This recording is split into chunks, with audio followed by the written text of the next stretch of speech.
ಕೋತಿಯೊಂದು 3 ತಿಂಗಳ ಮಗುವನ್ನು ಒತ್ತೆಯಾಳಾಗಿರಿಸಿಕೊಂಡಿದ್ದ ಘಟನೆ ಮುಜಫರ್ ನಗರದ ಚರ್ತವಾಲ್ ಪಟ್ಟಣದಲ್ಲಿ ನಡೆದಿದೆ. ಆ ದೃಶ್ಯ ಇಡೀ ಊರನ್ನೇ ಬೆಚ್ಚಿ ಬೀಳಿಸಿತ್ತು. 3 ತಿಂಗಳ ಹಸುಗೂಸನ್ನು ತನ್ನ ಕೈಯಲ್ಲಿ ಹಿಡಿದುಕೊಂಡು 2 ಗಂಟೆಗಳ ಕಾಲ ಇಡೀ ಊರನ್ನೇ ಆತಂಕದ ತುದಿಯಲ್ಲಿ ನಿಲ್ಲಿಸಿದ್ದ ಮಂಗನ ಕಥೆ ಈಗ ವಿಡಿಯೋ ಸಮೇತ ವೈರಲ್ ಆಗಿದೆ.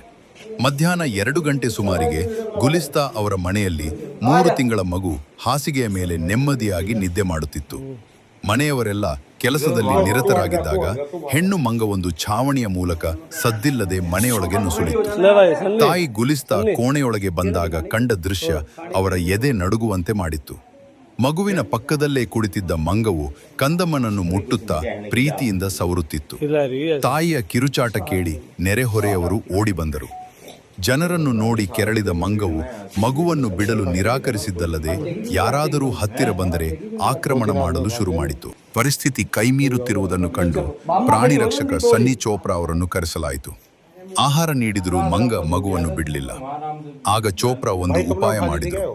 ಮೊಬೈಲ್ ಫೋನ್ನಲ್ಲಿ ಮಂಗಗಳ ವಿಡಿಯೋಗಳನ್ನು ಪ್ಲೇ ಮಾಡಿ ಮಂಗನ ಮುಂದೆ ಹಿಡಿದರು. ಮಂಗವು ವಿಡಿಯೋ ವೀಕ್ಷಣೆಯಲ್ಲಿ ಮಗ್ನನಾಗುತ್ತಿದ್ದಂತೆಯೇ ರಕ್ಷಣಾ ಸಿಬ್ಬಂದಿ ಅತ್ಯಂತ ನಾಜೂಕಿನಿಂದ ಮಗುವನ್ನು ಅಲ್ಲಿಂದ ಎಳೆದು ಸುರಕ್ಷಿತವಾಗಿ ರಕ್ಷಿಸಿದರು. ಮಗು ಸುರಕ್ಷಿತವಾಗಿ ಸಿಕ್ಕ ನಂತರ ರಕ್ಷಕ ಸನ್ನಿ ಚೋಪ್ರಾ ಒಂದು ಆಘಾತಕಾರಿ ವಿಷಯವನ್ನು ಬಹಿರಂಗಪಡಿಸಿದ್ದಾರೆ. ಆ ಹೆಣ್ಣು ಮಂಗ ತನ್ನ ಸ್ವಂತ ಮರಿಯನ್ನು 6 ದಿನಗಳ ಹಿಂದಷ್ಟೇ ಕಳೆದುಕೊಂಡಿತ್ತು. ಮರಿಯನ್ನು ಕಳೆದುಕೊಂಡ ಆ ಮಂಗ ಆಘಾತದಲ್ಲಿತ್ತು. ಈ ಹಸುಗೂಸನ್ನು ನೋಡಿದಾಗ ಅದು ತನ್ನ ಮರಿಯೇ ಎಂದು ಭಾವಿಸಿ ಆ ಪ್ರೀತಿಯಿಂದಲೇ ಮಗುವನ್ನು ತನ್ನ ಬಳಿ ಇಟ್ಟುಕೊಂಡಿತ್ತು. ಮಗುವಿಗೆ ಯಾವುದೇ ಹಾನಿ ಮಾಡದಿದ್ದರೂ ತನ್ನ ಮರಿಯನ್ನು ಯಾರಾದರೂ ಕಿತ್ತುಕೊಳ್ಳುತ್ತಾರೆ ಎಂಬ ಭಯದಲ್ಲಿ ಅದು ಆಕ್ರಮಣಕಾರಿ ವರ್ತನೆ ತೋರಿತು.